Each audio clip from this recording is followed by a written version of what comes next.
Hello everybody, my name is Joshua and I'd like to welcome you back to another episode of Coffee, Cats, and King, where we will discuss books, both new and old. I will share with you pictures of my cats that will make you wish they were your cats, and I will drink enough coffee for me and everybody watching.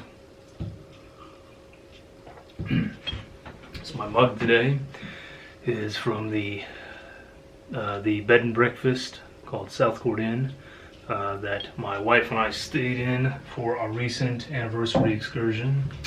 If you ever happen to be in or around Luray, Virginia, checking out the caverns and that, then I highly suggest this bed and breakfast. It's a beautiful place, secluded, but very close to everything down there, and just a great place. The owner is an excellent woman, lovely to talk with, and an incredible chef.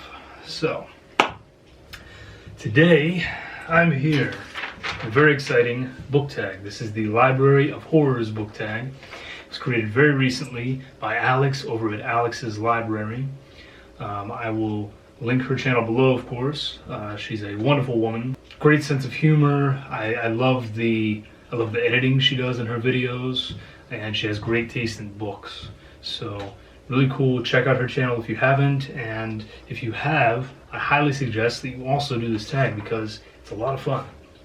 So there are 10 prompts for this one. Gonna get right into it. So 1, Dead Doesn't Mean Gone, a horror book with a ghost haunting. Okay, for this I've picked The Harrowing by Alexandra Sokoloff. So The Harrowing is a really neat little book I read a couple years ago. It's about these college kids who, they're the only kids in the school who end up staying there for one of the big vacations. I think it was Christmas vacation, Thanksgiving break. Okay, so yeah, they all ended up staying at the college over Thanksgiving break. Everyone else leaves to go with their families and that. These kids stay. None of them really know each other or get along very well, but they're kind of stuck together through the circumstance. So someone gets the bright idea, as college kids always do, that they're going to pull out the Ouija board and have a little fun, try and conjure up a spirit. And if Elizabeth Sagewood is watching this, then she's probably rolling her eyes already, but it makes for an entertaining book anyway. So what happens is they do in fact conjure a spirit. They conjure a spirit of a boy who claims to have been murdered at this school, and he is just a lonely spirit, or so he says.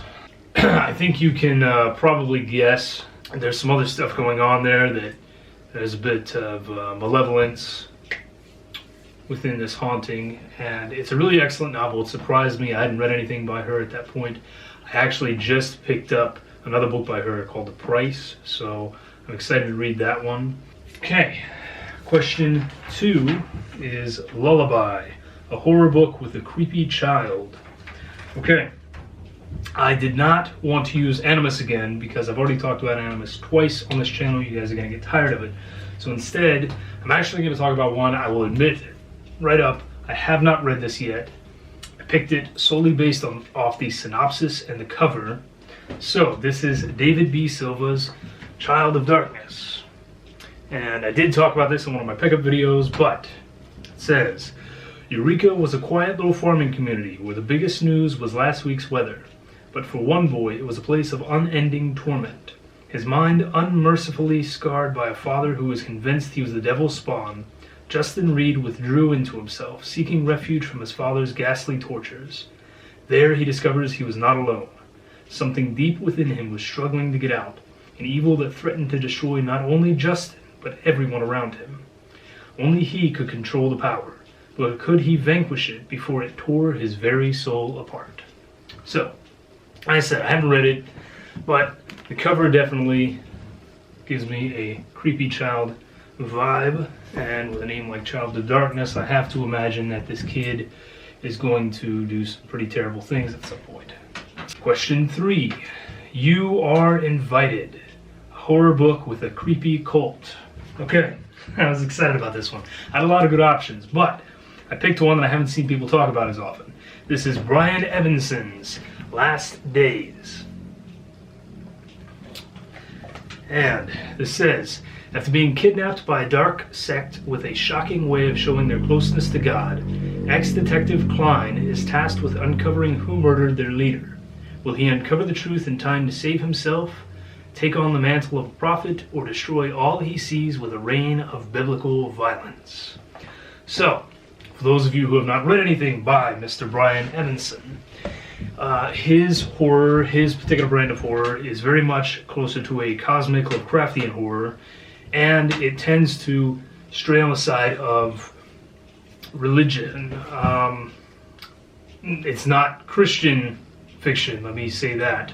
He is very much opposed to religion as a whole and makes it quite clear in his writing. That said, he's very good. He's very good if you are into cosmic horror, into elder gods and strange beings from other dimensions. If you do not mind a religious twist and aspect, check out Brian Evanson. And specifically check out Last Days if you want something about a cult horror.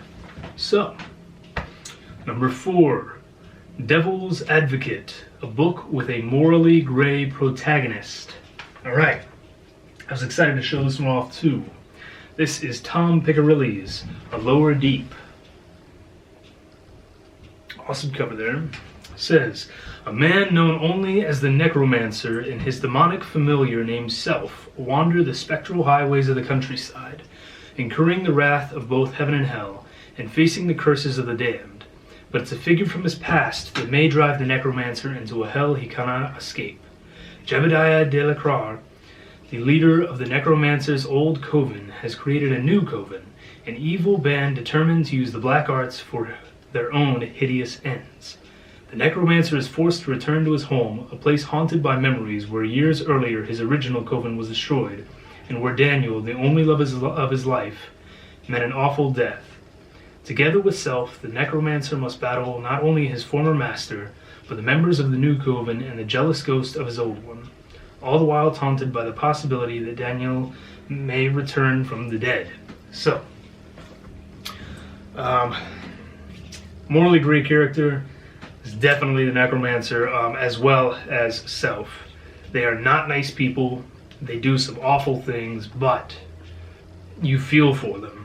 And you're still on their side because, as awful as they are, these other guys, I mean, they wouldn't care one bit if the whole world is just wiped out. So, I thought that was an interesting read. I really enjoyed it. I'm actually looking forward to reading it again because it's been quite a few years since I've read it. Number 5, It's You, It's Me, It's Us. A horror book whose protagonist you relate to. This is going to be my first one with a Kindle version because my copy I've loaned out to a friend, and by loaned, I mean it's probably gone because it's been a couple years now. So, I'm going to talk about Joe Chyanakis' Rabbit in Red. And this is a really cool series. Main protagonist, his name is Bill Wise. He's 16, 17 years old. And Bill has had a pretty crummy past. Some awful things have happened to Bill. And because of that, he has sort of jumped into the world of horror movies, horror books. He's just a horror fanatic. He lives in the world of horror to escape his own reality.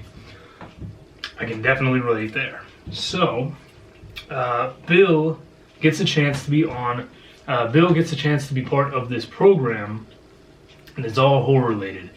It's all set up by this very famous, very reclusive director who's going to teach these kids how to create the perfect horror movie. And so Bill gets to be part of it. He meets all these wonderful teenagers who are really excited about horror. But what's really cool is everything about this book is just horror reference after horror reference. The books, movies, any of that. And the more you get, the more you're going to understand the behind the scenes of what's actually going on. But I promise you, no matter how much you know about horror, you're going to miss things. And that's good. That's important because it's going to add to the mystery of what's happening Because, you know, people start dying and awful things start happening. There are explosions and crashes and just everything that could possibly go wrong is going wrong. And these kids have to figure out what the heck is happening, what part of it is reality, what part of it is fiction created by this director. It's really cool. In regards to me relating to Bill, it's just that, you know, for me, horror and books and movies, they were an escape. For many of us, it's that case. You know, Bill, he escapes in his own way. I escaped in my own way. But we both grew from it, and it turned us into the people that we are. So, there you go. All right, number 6, Till Death Do Us Part. A horror book with a romantic plot.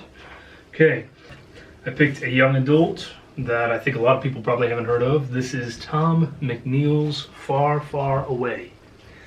And I know it doesn't look like much, but it is. It is. I read this a couple years ago and it's fantastic. It is very much a fairy tale-esque story, very much revolving around romance, specifically around the romance of this 16-year-old named Jeremy Johnson Johnson. Jeremy hears strange whisperings in his head. He has someone else talking to him at all times. And the people in his town know it. They don't trust Jeremy. They don't like Jeremy. Well, one day this very beautiful girl in his town, she takes a bite out of this cake that is said to be bewitched. And when she does, she immediately falls in love with the first person she sees, who happens to be Jeremy Johnson Johnson. That would be a good thing for Jeremy, but there is a mysterious individual in this town who kind of keeps track of things, who knows everything that's going on, and he has it in his head that everything that happens needs to happen on his time and needs to happen in his way. So, if he's not happy about this relationship, it's not going to happen, and he's going to make it very, very clear. So, like I said, it's young adult, it's very fairy tale-esque. That said, it is definitely horror. For any of you who have read it, you know the exact moment that this book turns into a holy crap, what just happened kind of book. For those of you who have not read it, I promise you, it's awesome. Just check it out, even if you're not usually into young adult. It's really cool. And actually, I've been waiting to pick something else up by Tom McNeil, and I just haven't. I don't know why I haven't, but I need to. And this reminds me that I need to. Number 7, Pondering the Pages. A horror book that stayed with you long after the last page. I'm going to talk about Gregory Miller's Uncanny Valley. Uncanny Valley is told in 31 short stories. And these are supposed to be stories sent in by people who live in this particular small fictitious town. And what's really cool about Uncanny Valley is you don't really know what to expect. You don't know what you're getting going into it. But every story progressively gets stranger and creepier and scarier. And, you know, it starts out, honestly, it starts out so innocent. It's cutesy and interesting and fun. And then by the time you're 10 or 15 stories in, it's horrific and scary and spooky, and you're loving every minute of it. When I picked up Uncanny Valley, I had never read anything by Gregory Miller. I had no idea what to expect. But, man, the guy's awesome. I love his stuff. Since then, I've basically read everything he's put out. I love every bit of it. He's incredible. He has this way of writing that is very, very much reminiscent of the Twilight Zone, if you will. And Uncanny Valley, it stuck with me. I kept thinking about it. I kept recommending it to people afterwards. And it's one that I usually pick up once a year just because it's a quick read, but it is so enjoyable. It's so much fun. Number 8, Nightmare Fuel. A horror book that left you deeply unsettled. Okay, I'm going to kind of show off here for a minute. But this is the first one that came to mind. This is Stephen King's Revival. And I'm going to show off because my wonderful, lovely sister a couple years ago bought me my only signed Stephen King. So you guys know that I love King, obviously. And there are about 10,000 reviews on this book. So I'm not going to go into detail about it. All I'm going to say is what really left me unsettled in regards to this book was the ending. And for those of you who have read it, again, you know what I'm talking about. For those of you that have not, it messes with you. It does, or it messed with me anyway. I could not stop thinking about it afterwards. The way King ends this book, like I said, it kind of haunted my dreams for a while. I had all these crazy thoughts and ideas afterwards, and I loved it.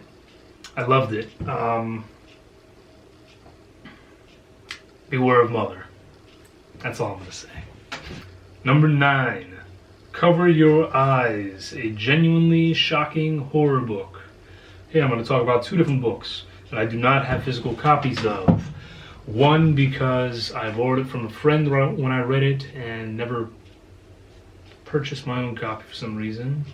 And the other because it somehow got lost in the shuffle of us moving everything from Florida to Virginia. So, first book is House of Leaves by Mark Daniellowski. A lot of you guys have heard about this book, a lot of you have read it, and the reason I put this on here as a shocking book is not necessarily the book itself, although the book itself is just an absolute masterpiece in my opinion. The reason I put it on here is the incredible, insane, crazy amount of detail in this book. That's what shocked me about this book. This book was an experience unlike anything I had ever had when picking up a book. I did not just read it. That's what threw me off, because I had never had anything like that with a novel before. I never had to study it and take notes and try and figure out. I don't even know how to explain it. It's just, if you've read it, you understand. House of Leaves is in its own category, away from everything and anything else. Now, the book that I put on here, though, in regards to the story itself being shocking, was Monstrum Furor by Edward Erdelak. And you would think, based off that cover, that you're going to get something cheesy and ridiculous. I mean, it's a Frankenstein's monster in a Nazi get-up. But that's not the case whatsoever. In fact, I think I said in my review back then when I read it that I went into this book expecting just that. I expected a cheesy 80s kind of classic horror ridiculousness, and instead, within the first chapter, I knew that I was getting something that was very serious, something that was very dark, and something that was going to stick with me, and it did. This book is about Dr. Mengele, and in this he has acquired the original diaries of Victor Frankenstein. And with it, he now has the secrets to creating his own Frankensteinian monsters, which he begins to do. He's created this thing. It's alive and breathing and awful, and just like the original Frankenstein's monster, all it wants is peace. It wants to be left alone. Obviously, that's not what happens. In addition to that, we get into some serious stuff here. We get into twins who are brought in by Mengele. And as we all know, he did a lot of experimenting on twins, and he does a lot of experimenting on these twins. And the story is just poignant and sad and heartbreaking and so amazing. It's so unlike anything that I expected. And aside from that, it is just a genuinely shocking, difficult to read book. So I'm sure a lot of you have not heard of it. I highly suggest it. Go in prepared, though, for something serious and heart-wrenching, and you're going to love it. Last question. A book that you would recommend to everyone. So, I'm going to recommend two again, one that's a little more lighthearted and one that is in no way lighthearted. So I'll start with that one because I want us to end on a slightly uplifting, happy note. This is not horror, but it is most certainly horrific in its own way. So the first one I want to recommend is a poetry collection called After the Death of Ana Gonzalez by Terry Fields.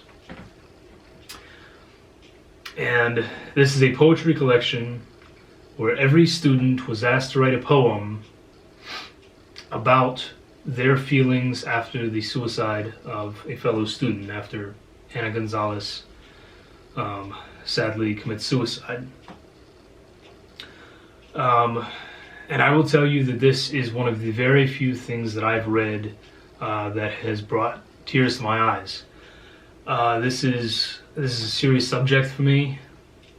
It's something that I've been through personally. Something that's close to my heart, that really kind of chokes me up. But I think that Miss Fields does something incredible here. She really captures what it's like for these students. The profound effect that this one student has on so many people. And it's horrific in that it's such a serious thing, and that it's happening far too often, and in that there are so many kids out there who need help, who are having these thoughts. And I don't know, guys. I think this is something that people need to read. I think it's going to open your eyes a little, and just check it out. It's a short read, but it will affect you, and it doesn't matter who you are, it's going to affect you. And maybe it can make a difference for some people, I don't know, but I hope it does. On a much lighter note, I'm going to end with another book that I highly recommend everybody read. I'm sure most of you out there have, but if you have not, please do yourself a favor and read it. It's Ray Bradbury's The Halloween Tree. And my edition is illustrated by the wonderful Grizz Grimley. So, The Halloween Tree is kind of considered one of the penultimate Halloween books. It's short, more of a novella, 125, 130 pages or so. But this is the story of a group of friends on Halloween night who meet this mysterious stranger who takes them through the journey of Halloween from beginning to end. And it's not necessarily entirely factual, but it's an incredible read. It is wonderful, and for anyone who is at all interested in Halloween, in the history of Halloween, please read it. It's fantastic. It is lovely. It is wonderful. I read it again every year, and I can't get enough of it. Ray Bradbury was a true master at understanding Halloween tradition, at understanding what Halloween means to the heart of a child. So, there you go. That's our 10 prompts for the Library of Horror. I would like to thank Miss Alex again. You did a fantastic job coming up with this book tag. I really hope that you do another one in the future, honestly. I hope all of you guys out there who have not done this tag already will do this tag. It was a lot of fun. And as always, I thank you for joining me. I've seen the subscribers going up lately, and I'm really excited about it. I can't thank you guys enough for checking out the channel. I hope you're enjoying things. If you have any suggestions on videos you might want to see, please let me know.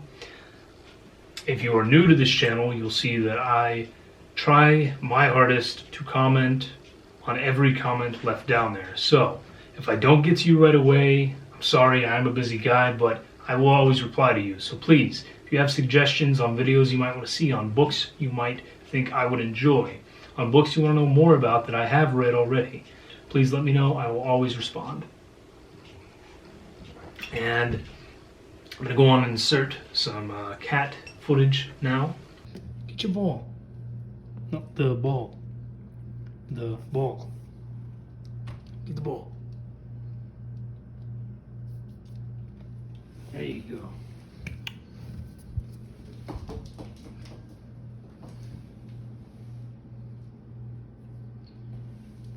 Throw it back to me.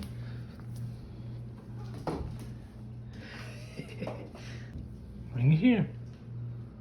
Oh, good boy. I'll be right there, darling.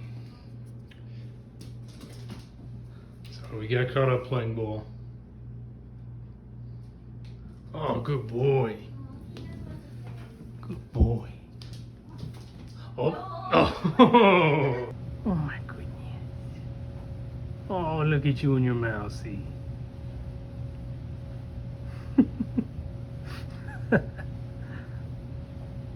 You silly boy.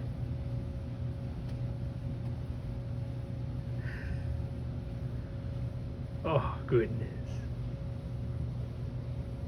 Okay. Well, thank you again, guys. As always, have a wonderful weekend. Cheers.